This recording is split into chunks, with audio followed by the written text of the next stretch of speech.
আমিরাত সিরিজ হারের পর এবার একাদশে আসতে চলেছে বড় ধরনের পরিবর্তন।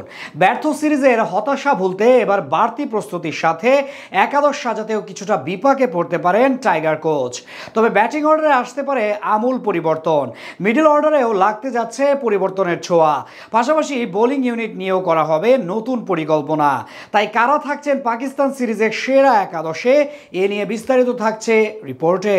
ব্যাট বলের লড়াইয়ে খুব একটা ভালো অবস্থানে নেই বাংলাদেশ। সবশেষ আরব আমিরাত সিরিজেও মিলেছে একরাশ হতাশা। প্রথম ম্যাচ জয়ের পর পরের দুই ম্যাচ টানা হেরেছে টাইগাররা, যার সুবাদে আইসিসির সহযোগী দেশের সাথে সিরিজ হারার লজ্জাজনক এক রেকর্ডেরও সাক্ষী হলো টিম টাইগার্স। এদিকে চলমান পিএসএল এর ফাইনাল শেষ হলেই মাঠে গড়াবে পাকিস্তান সিরিজ, যেখানে 3 ম্যাচের টি-20 লড়াইয়ে নামবে টাইগাররা। তাই আমিরাত সিরিজের ব্যর্থতা ভুলে অধিনায়ক লিটন দাসের নেতৃত্বে এবার পাকিস্তানকে হারানোর স্বপ্ন নিয়েই লড়াই করবে বাংলাদেশ। তবে আগের সিরিজের ব্যর্থতার সুবাদে এবার ফিল সিমন্সকে নিতে হবে বাড়তি প্রস্তুতি, একাদশ নিয়েও ভাবতে হবে নতুন করেই। ফলে পাকিস্তান সিরিজে আসতে পারে একাধিক রদবদল। তবে কারা থাকবেন একাদশে, কাদের নিয়ে সাজানো হবে সিরিজ জয়ের পরিকল্পনা, এ নিয়ে প্রশ্নের কমতি নেই টাইগার সমর্থকদের। এদিকে টাইগারদের স্কোয়াড থেকে ইতিমধ্যেই ছিটকে গেছেন সৌম্য সরকার। তাই ওপেনিং এ এবার আবারও তরুণ তানজিদ হাসান তামিমের উপরই ভরসা করার কোনো বিকল্প নেই টাইগার কোচের। কেননা টাইগার ব্যাটারদের ব্যর্থতার সিরিজে শেষ 2 ম্যাচেই দলের হয়ে লড়াই চালিয়েছেন তিনি।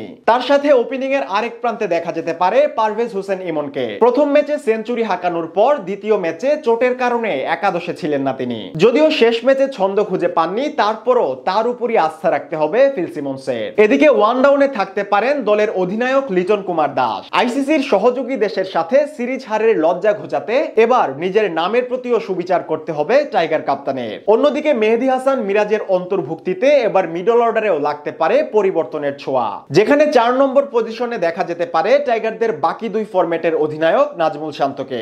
বাদ পড়তে পারেন তাওহিদ হৃদয়। এরপর 5 নম্বর পজিশনে টাইগার অলরাউন্ডার মেহেদী হাসান মিরাজের উপরই বর্তাতে পারে রানের চাকা সচল রাখার দায়িত্ব।